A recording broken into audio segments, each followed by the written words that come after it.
It's like when there's no sound? Not being able to hear anything? Miss, what do you think the quiet is?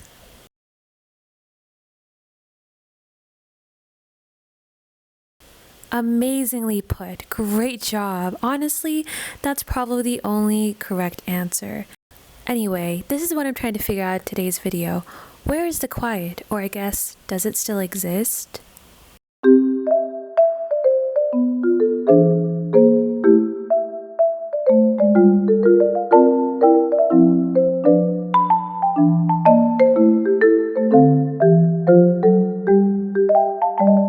Picture this. It's Woodstock in August 1952, and you've traveled to come see David Tudor, well known for his eccentric piano pieces like The Rainforest and 3 Words for Live Electronics. During his set, Tudor announces that he'll be playing the 3-movement composition by John Cage, known as 4 minutes and 33 seconds, which you're excited for. It's probably another one of his super eccentric yet incredible pieces. But then he does something strange. Tudor just sits in front of his piano without even touching the keys. He does this for 1 minute and 30 seconds. Then after 33 seconds, he opens and shuts the lid of his piano before sitting for another 2 minutes and 40 seconds, while he occasionally flips the pages of his instrumental book. Then he repeats all of this again for another 1 minute and 20 seconds. After that, he bows and leaves the stage. And you're left sitting there, wondering why he did that in the first place. Did you just get scammed by David Tudor? Or perhaps is this a grand new piece where he just wanted to declare to the world that he wanted some silence? Or did he just perhaps want to hear nothing at all? If it's the latter, I totally get it, because sometimes all I want is some peace and quiet too. Before I remember that in this current geopolitical and sociological state, the peace part of my desire is probably not going to be happening for a very long time. And so let's just focus on the second half of that want. Perhaps it's a little more achievable to get some quiet, especially when I found out that about 10% of millennials and 17% of Gen Zers in America already have some degree of hearing loss, and that the World Health Organization estimates that about 1.1 billion people between the ages of 12 and 35 are at risk for hearing loss due to exposure of noise worldwide. And then when you start to consider that current amplification technology, but also progresses in technology, have made a lot of things much louder than before, like sporting events, different ways to listen to music, all of them are much louder than they were before. Which, I mean, sounds more like a technological marvel until you realize that those sound exposures that we're experiencing are louder than any generation before us experienced when they were at a younger age. And now this doesn't look too good when most of the conversations I've had with the older people in my family go a little bit like this. I love cooking for you, kid. What did you think of the food? It was really good, Grandpa. I thought it was very tender, well made. It has very good seasoning, and I said I thought it was very well made. It had good seasoning, and What? I said I thought it was really well made. It had good seasoning, and Speak louder, I can't hear you. I said it was good. Oh, well, why didn't you just say so? Sorry about my very bad voice acting. And back when they were growing up, the concerts weren't even that loud or accessible. So the kind of hearing loss my grandparent experienced is called presbycusis, which is age-related hearing loss. Presbycusis affects 1 in 3 people over the age of 65 and about 50% of all individuals over the age of 75. Okay, whoa, hold up. Everything I just named seems to be more of a future problem, right? Like it can't really be all that bad if I'll only be experiencing this problem once I'm like 75. This sounds like a problem for future me and not current me, right? Actually wrong. It might actually be more important for us to think about the quiet than we realize. And let's explore why. Wait, this is kind of confusing.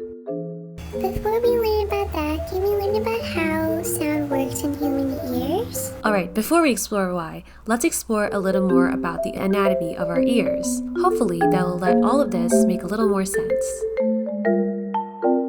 So here's a diagram that will help me explain how exactly sound works in our ears. So, when sound is produced by an object, it makes the air around it vibrate, and then those sound vibrations reach our ears and hit our eardrums. When it hits our eardrums, it makes our eardrums vibrate, which in turn then makes the bones of our inner ears vibrate, which causes for ripples and waves to appear in the pea-sized, spiral, almost shell-shaped cavity in our ears called the cochlea, cochlea, called the cochlea. Now this cochlea has tiny hair-like structures that convert these ripples and waves into electronic signals, which are then transported to different parts of our brain by the auditory nerve. Now, one of the parts of the brain the auditory nerve takes these electrical signals to is known as the amygdala. Now, the amygdala is an almond-shaped structure which is essential for our survival, and it kind of is responsible for a lot of our more instinctive reactions. So our fight or flight response, the amygdala is in charge of it. The regulation of our stress, the amygdala is in charge of that. A lot of our emotional responses, that's the amygdala's call. And basically just any fun survival instinct that would need us to have all the auditory information before we react, immediately that information is sent to the amygdala. It's basically a very fun part of our brain which forms the biological basis for our emotional lives. Now sometimes when these electrical signals hit the amygdala, it can start a process that secretes the stress hormone called cortisol. Now that we have that information, let's go back to exploring why the quiet might be important for us and why the lack of its existence because of noise is not the best scenario for us. So, quick note here, when I'm talking about noise, I'm specifically talking about noise produced by human activity. Now that being said, let's move on. Now there's been multitudes of research over the years that has shown that noise is more than just annoying for us. It can be a contributor to a ton of chronic health issues, like low sleep quality, diabetes, stroke, high blood pressure, heart attack, and even cancer. It is both a psychological and physiological stressor. Dr. Azar Rothvar, a research fellow at the Massachusetts General Hospital in Boston, with her team of researchers, studied the link between cardiovascular events, so that's anything that would impact our blood vessels and our heart, like heart attack and strokes, and our exposure to noise. In a study of 499 participants who were all at an average age of about 56 years old. Participants had their blood vessels and brains scanned thoroughly through PET and CT scans. And before they even began the test, the researchers made sure to collect all their medical information to ensure that these participants were free of cardiovascular issues, cancers, and other health concerns that might impact this study. Now, the researchers in particular were looking at the activity of the amygdala. Remember how in the previous section I talked about how this almond-shaped structure in our brain produces the stress hormone known as cortisol? Well, this is where that information is going to be useful. Scientists were able to tell how stressed out these participants were by looking at the activity level in their amygdala and then being able to see the resulting cortisol levels in their blood vessels. Basically, the scientists wanted to know whether these participants were in a fight or flight response or just stressed out, which looking at this part in the brain helped them find out. To conduct this study, the researchers collected the addresses of all of the participants and estimated their noise exposure through the American Department of Transportation's Aviation and Highway Noise Maps. Then after 5 years, once the study was over, they compared the participants' medical records from the beginning of the study to what they were at the end of the study to see what was going on in their cardiovascular systems. What Dr. Rothvar and her team found is that people who had the highest level of noise exposure had the highest amounts of activity in their amygdala and more inflammation in their arteries. These participants actually had a 3-fold risk of experiencing heart attacks, strokes, or other major cardiovascular events than the participants who'd been exposed to lower levels of noise. And now these scientists accounted for other risk factors that might have impacted the participants' cardiovascular and environmental factors, like air pollution, smoking, high cholesterol, diabetes, and yet they still found that noise had the largest impact. Dr. Rothvar says, and I will be quoting, "Patients and their physicians should consider chronic noise exposure while assessing cardiovascular risk and may wish to take steps to minimize or mitigate such chronic exposure." Her results indicate that long-term noise exposures, like daily average traffic noise and nighttime aircraft noise, does expose the listener to an excess risk of hypertension. And now the traffic part I totally understand when I found out that today's sirens are estimated to be about 6 times louder than the sirens from 100 years ago, because the places we live in now have gotten much louder. So the sound of these sirens needs to cut through the average noise levels in cities, and so they had to make them even louder. According to the National Park Service's Natural Sound and Night Skies Division in America, noise pollution doubles or triples every 3 decades. So our grandparents currently experience hearing loss now, truly lived in very, very different and quieter worlds, according to Professor Matthias Bassner, who specializes in sound processing and rest at UPenn, and I will be quoting, "Noises cause stress, especially if we have little or no control over them. The body will excrete stress hormones like adrenaline and cortisol that lead to changes in the composition of our blood and of our blood vessels, which actually have been shown to be stiffer after a single night of noise exposure." After listening to that, it's not a good time to be someone who just went to 4 concerts in the span of 2 weeks, and so my blood vessels are probably so stiff, if you hit them on something, they'll make thud sounds. When would that naturally happen?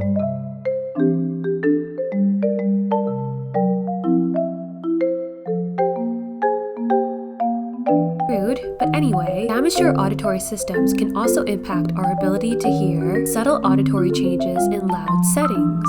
These kind of subtle changes are known as suprathreshold or above the hearing threshold. You use suprathreshold when you're trying to comprehend what your friend is telling you in a very loud and noisy restaurant, or when someone's trying to talk to you over the sound of a blaring television, or even a YouTube video. Losing your ability to hear suprathreshold sounds is known as hidden hearing loss. And this can be detrimental to your ability to socialize. Nowadays, a lot of the spaces we socialize in, romantically and platonically, are usually at restaurants or cafes or bars or clubs or just a lot of different places where the noise levels are really loud. So experiencing hidden hearing loss in these situations can be quite detrimental to our ability to socialize within them. Something that we keep trying to do.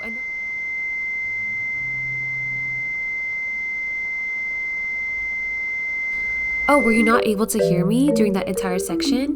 Well, if you're not familiar with what you just experienced, then that was a simulation of a hearing condition known as tinnitus, which is basically when people internally hear a ringing sound when no object is producing it externally. Tinnitus is usually heard after continued exposure to something very, very loud, and it's strongly associated with hearing loss. Sometimes if you go to a concert or you go to a party and you're standing right next to the speakers, after you leave the party or the concert, or if you're someone who likes to rave, after you leave the rave, you might have experienced tinnitus because you were exposed to a very, very loud sound. That may occur after exposure to a very loud sound is known as hyperacusis. And hyperacusis is a reduction in our ability to tolerate ordinary sounds. So we're no longer able to tolerate the sounds that we always have been able to our entire lives. Hidden hearing loss, tinnitus, and hyperacusis can make life very difficult for the people who are experiencing them. It hurts them in their daily lives, and over time can lead to depression or a sense of isolation as they're unable to engage in things and activities that the hearing world that they used to be part of is readily able to experience. These conditions can affect the quality of our lives while leading to increased likelihood that the people experiencing them eventually end up suffering from more severe forms of hearing loss at an older age. And I'm sure I don't need to tell you, but hearing loss is not a very preferred thing to experience. But just in case you were questioning whether hearing loss is really truly that bad, hearing loss is actually the single largest controllable or changeable risk factors for dementia, which according to Dr. Nathaniel Green, an assistant professor of otolaryngology at University of Colorado's School of Medicine, and I will be quoting, "We can't recover hearing once it's lost. Hearing loss is partly due to age, partly due to genetics, but a very large part of it is just an accumulation of noise exposures over your lifetime. If you can reduce that toll early on or continuously, then you can reduce the overall loss that you have later in life, alongside related health effects." Okay, so we know now that noise, when it's very loud, is very bad, and that it really deeply impacts us. And so hopefully now I've convinced you that seeking the quiet is not such an unusual thing to want to do. And that being said, after doing all my research, I think it's very important before we even begin to start looking for the quiet to ask, what even is the quiet in the first place? This question might seem a little odd, because if you're like me, you might assume that the quiet has always just been the absence of noise, or when it's just silent, until you start doing your research and you're like, oh, it's actually a lot more complicated than that. Now, the way we look at it, the quiet plays an incredibly important role in most of our everyday experiences. When we're socializing with other people, the quiet lets us know when pauses are happening in the sentence and when we can begin to ask questions further on the conversation, or when someone has stopped talking. Or in other scenarios, if you're listening to music, or say you're at a concert, it can also tell you continue when the artist has finished playing their song. Or more instinctively, because our ancestors used to, at some time, be prey in the forest too, the quiet can tell us when something is wrong. Kind of like when the forest goes completely silent in the presence of an apex predator, the quiet was important for us at the time. So when we look at defining what exactly the quiet or silence is in our brains, it can be a little difficult, especially since it's a century-old philosophical debate between two different schools of thought. One is a perceptual view, which says that silence, like anything we hear, is actually a sound, and so we're literally hearing the absence of sound. Or two, more cognitive approach, which says that silence is actually just the absence of any sound at all. So when the sound is happening, you're actually not hearing anything at all. So anyway, with that being said, which school of thought do you agree with more? The perceptual one or the cognitive one? The second one being the one I usually agree with more. Come on, let us know. Did you just say the answer out loud? Yes? Okay, honestly, you probably did, and I probably don't know. But that was fun. That was fun. And don't worry, fortunately, you don't have to sit on this question for too long, because 3 scientists from Johns Hopkins University conducted a study to find out the answer to this very question. The 3 scientists are Ian B. Phillips, professor of philosophy and brain science, Chas Firestone, an assistant professor of psychological and brain sciences, and also the director of Hopkins Perception and Mind Laboratory, and Rue Chu Go, a PhD candidate in philosophy and psychological and brain science. Go, Phillips, and Firestone, in their study, about 1,000 participants participated in 7 silence experiments, which basically involved the scientists having these participants take place in well-established auditory illusions, except they replaced certain sounds with silence. And then they tested how their minds reacted to these illusions when they replaced the sound or auditory part of it with silence. In the first silence experiment, they took this well-established auditory illusion known as one is more, where basically a person will hear 2 short tones followed by a longer extended tone. So something like and And so usually when people hear these sounds together, they assume that the single tone at the end played for a longer duration than the 2 shorter tones at the beginning. And this happens because our brain processes the continuous stream of auditory sounds it hears into discrete, separate events. This process is known as event segmentation. It's just a useful, helpful tool our brain uses to be able to live in the world and process things a lot faster. So to recreate the one is more auditory illusion, the scientists had the participants immerse themselves in ambient noise. So that's anything which has sort of background noise, like a restaurant or a cafe or a train station. Then to produce the effect of the 2 shorter sounds, they turned off the soundtrack of the ambient noise for 2 moments of silence before they played it again and then turned it off again, which was their attempt to recreate the final continuous long tone from the auditory illusion. Now, what these researchers found was that the one is more auditory illusion was successfully replicated with the silence. So that means a lot of these participants found that the single continuous moment of silence was for them a longer duration of time than the 2 shorter moments of silence at the beginning. This, according to Rui Chu Go, and I will be quoting, "This suggests our mind constructs similar auditory representations that might underpin our experience of silence." So in other words, that means our brain is processing the silence as segmented events just in the same way that it was processing the sound. The next auditory illusion that these researchers tried to replicate was called the oddball illusion. In this illusion, people are usually immersed in an environment where they're surrounded by 2 different sounds. So for example, the sound of a piano and a low hum, something like So say you're hearing the sound of the piano and the hum together, and then suddenly an oddball sound, like a guitar riff, starts to play at random times. But each time this guitar riff plays, the piano sound gets cut off, so then it's only the sound of the guitar riff and the low hum. This happens a few times before finally, when the guitar riff begins to play again, instead of the piano being cut off, it's the low hum that gets cut off, so then the guitar riff and the piano are played together. Now in this illusion, you would perceive that the final time, that is when the low hum was cut off and the piano played with the oddball sound of the guitar riff, was actually much longer than the multiple other times when the guitar riff played with the low hum and the piano sound was cut off. Researchers were able to recreate the oddball illusion by replacing the oddball sound, that is the guitar riff in the example I gave you, with silence. So they had these participants immersed in a soundscape of 2 different sounds, a high-pitched organ sound and a low engine rumble. And then the oddball they had cutting into this noise was silence. So initially, the organ and the low engine rumble played together before the oddball silence would cut in by having the organ stop playing. So then it was just a low engine rumble that could be heard. This was done 4 times. And finally, at the 5th time it was supposed to happen, the researchers had the oddball sound, which was silence here, cut off the low engine rumbling. And so this time, all the participants could hear was the sound of the organ play. Now, what the researchers found was that the participants thought that the final 5th time, that is the time when the organ was playing by itself, they thought that that part was much longer than the 4 other times when the organ was cut off and all they could hear was a low engine rumble, which means that when the scientists replaced the oddball sound with silence, they were able to successfully replicate the auditory illusion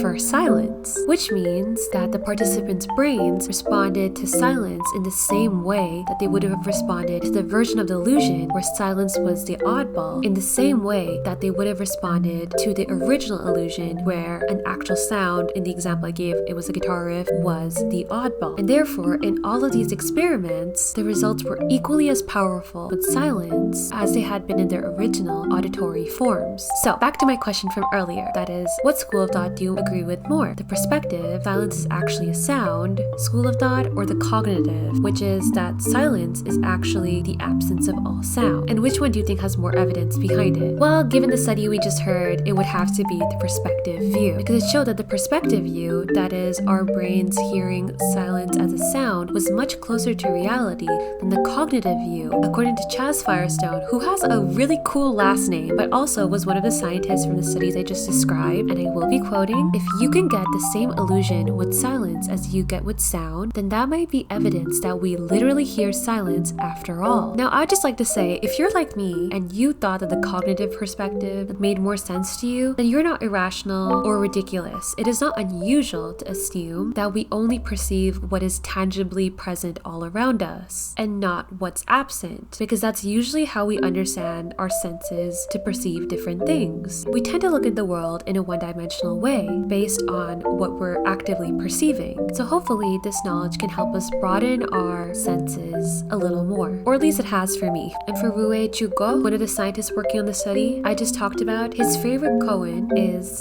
silence is just the experience of time passing, which he interprets as meaning that silence is an auditory experience of pure time. So that's another way to look at silence beyond what I just talked about. Okay, we understand the silence or the quiet and what it is now. So why is it so important that we're looking for it and asking if it really exists or not? In 2015, Dr. M.K. Kirst was a professor at Duke University Medical School who conducted a study that questioned the almost ancient idiom of, is silence really golden? Her and her team put mice in this tiny, virtually soundless boots for 2 hours a day. The boots are called anechoic chambers, but we'll get to them later. Here they monitored their brains while they played 5 different sounds: white noise, ambient noise, complete silence, the sounds of mice pups, and Mozart's piece Sonata for 2 pianos in D. They measured the cell growth in the mice's hippocampus, which is a region of the brain associated with memory. Now, initially, the team assumed that when they'd play these 5 different sounds, they'd notice the most cell growth in the hippocampus would happen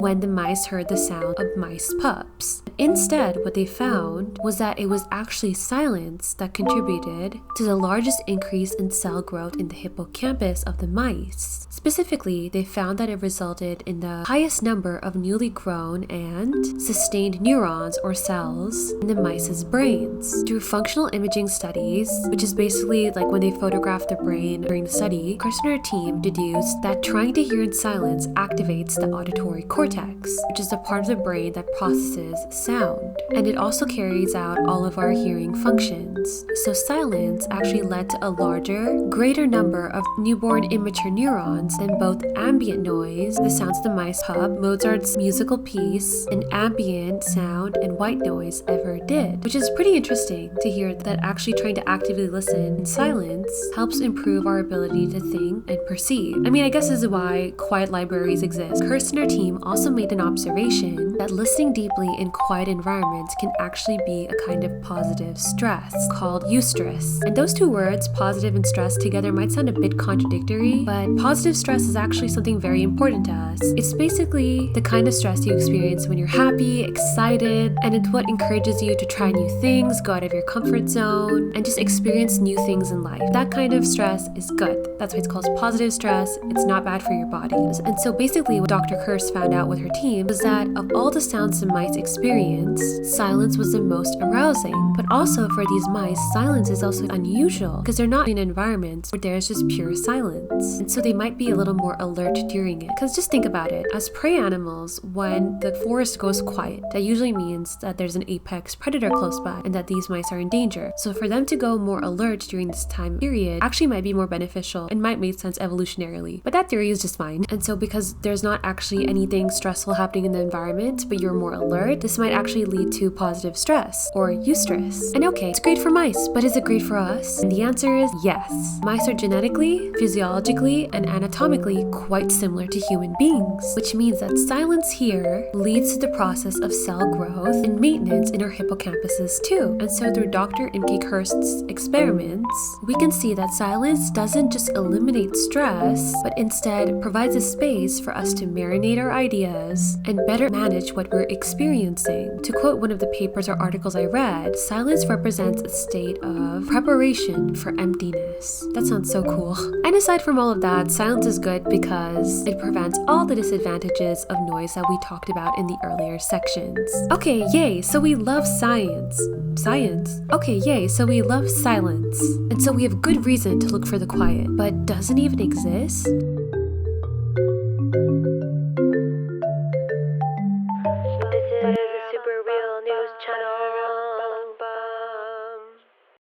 Welcome to Super Real News Channel. Scientists at Colorado State University, the National Park Services, local Hawaiian activists. Everyone is looking for the new it girl, Mrs. Silence. But when the world needed her most, she disappeared. Andrew Flintham, a musician from Norfolk, was on the pursuit for Mrs. Silence after he created the Breckland Dawn Chorus, a 1.5-hour recording of early morning song, which became the biggest best-selling wildlife record of the 1990s. Over 15 years later, while trying to create the sequel to this bestseller, Flintham found himself in search of the ever-evasive Mrs. Silence. We reached out for a comment and were instead given this quote. The most I could gather was about 5 minutes. When I played back all the recordings, there was always a hum of noise that drowned out the birds. It was either the drone of traffic, civilian aircraft, military jets, electricity substations, or even mobile phone masts. And that was in 2008. I've tried in several places since then, and it's become worse. That doesn't sound too fun, and it does sound like Mrs. Silence is definitely on the run. So, where is she? Will we ever know? We reached out to experts for some answers. Hello, Mrs. Stan. Tell us anything about Mrs. Silence's whereabouts?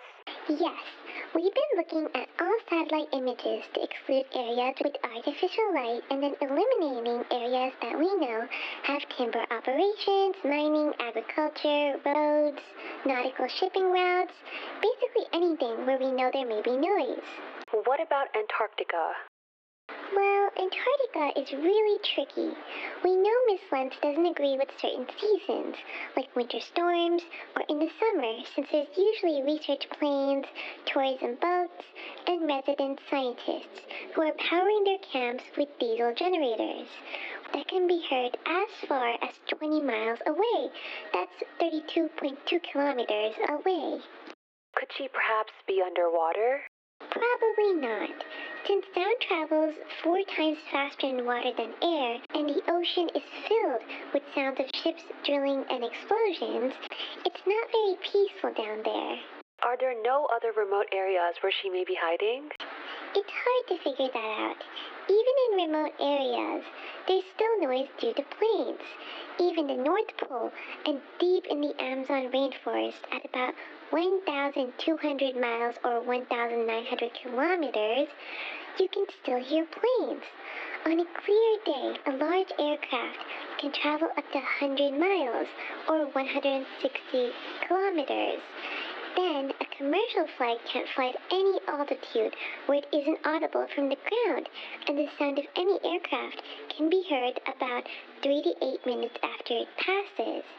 In the words of ecologist and founder of the nonprofit One Square Inch, Even if you are far from a road, you are not far from the roads in the sky.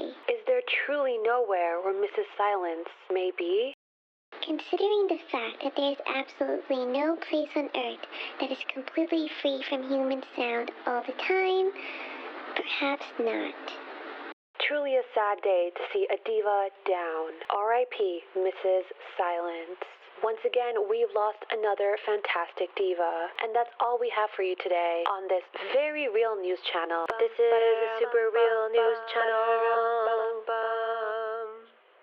Hi, so that was probably a little depressing. And yeah, the quiet doesn't really exist in the same way we thought it would, which is not a very fun thing to realize after I just went through an entire section in this video about why the quiet is so important. Okay, I'm going to be talking softly now because someone I know is here.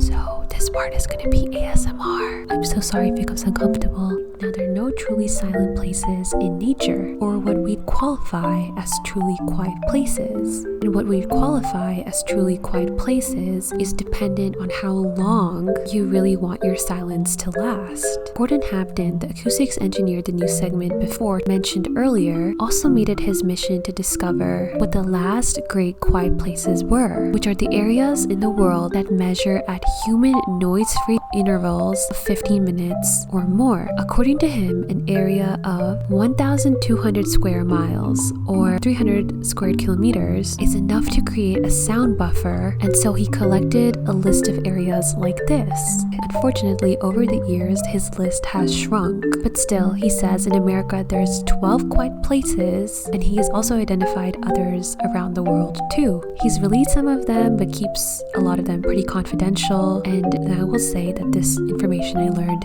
was from 10 years ago because the article was written in 2014, so I assume the list has either shrunk even more or it's probably still changed since then. But that's why it's important that a group of audio engineers, scientists, musicians, and environmentalists have come together to form Quiet Place International, which is a non-profit dedicated to saving quiet for the benefit of all life. So far, they've identified 262 places worldwide, not just in America, that are close to quiet or could become quiet with some management changes.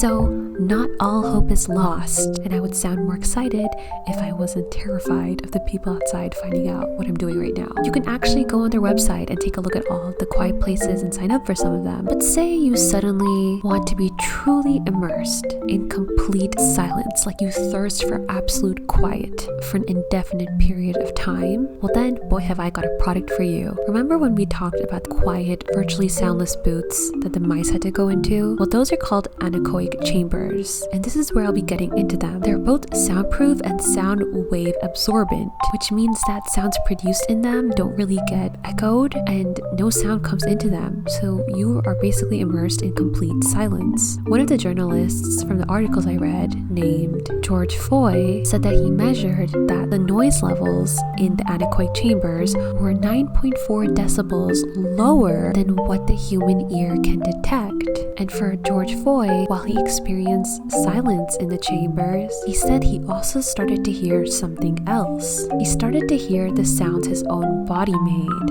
like his breathing, his heartbeat, and even the sound his scalp made as it rubbed against his skull when he frowned. That makes me so uncomfortable. Oh, that's a sound I'd love to never hear the rest of my life. Also, fun fact, no one has been able to withstand the anechoic chambers for more than 45 minutes because we cannot bear that much of pure silence. So in a way, maybe it's good we don't have any areas with complete silence, because maybe we're not looking for complete silence. Maybe we're just looking for places that are devoid of human-made noise, so where we can hear the sounds of nature around us. Because I'm just thinking about how, like, at some point even our ancestors were prey animals, and so we've evolved to also have certain prey animal traits, and so we'd probably freak out in complete silence too, because historically, evolutionarily, that has meant that there's a predator around us, which is why the forest is silent. Anyway, that's my own personal theory. Another contributor to the noise pollution we experience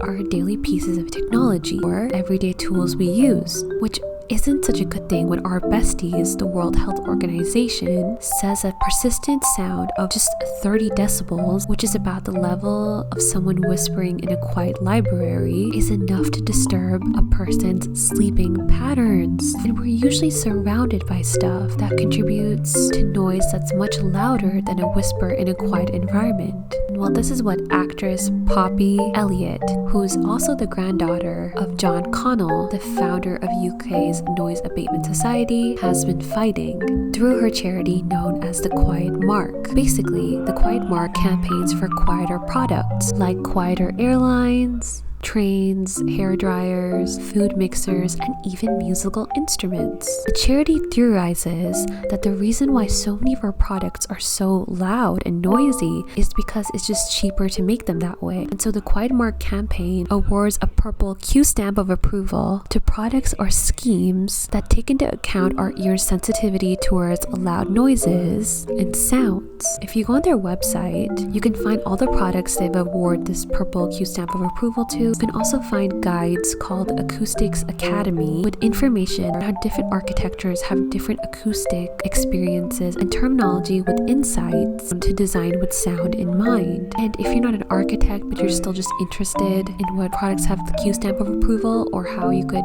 look at your interior design in a way that promotes more quiet living, then you could just go to their website to find out. I've also included this in the bio, so no need to rush to get this written down. Even some governing bodies have started to understand the importance of quiet. The New York City Department of Environmental Protection issues guidances to help construction firms find quieter versions of necessary tools that they may need.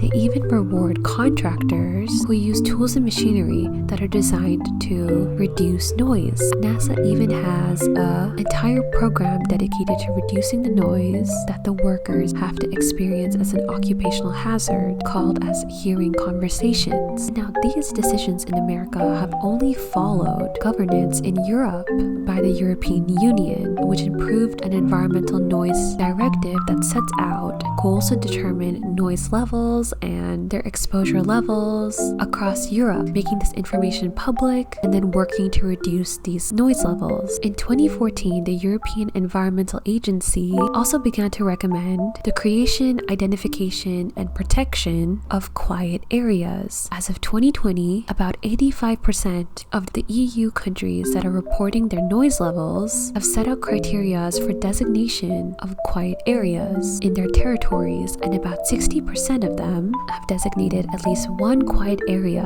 in their country. Some of the places that have been designated as quiet areas include Blessington Bay in Ireland, Tondelu Park in Estonia, and I'm so sorry I'm about to butcher this pronunciation because I did try to look for it and I could not find it. Sorry about that to any random Swedish person who comes across this video. My sincerest apologies. Anyway, another quiet place is Lake Backstjön, this in Sweden. I'm so sorry to the people of Sweden. So yes, to answer the entire question that this video is based on, does the quiet still exist? Yes, it does. But it's harder to find now than it has ever been in the entirety of human history. But that doesn't make it non-existent. Or it also doesn't mean that there aren't people who are actively trying to preserve these places. I think sometimes when we talk about things like environmental concerns or just general concerns with the future, it can be very easy to get stuck in this doom loop where it feels like nothing's gonna happen and no one's trying to make a change and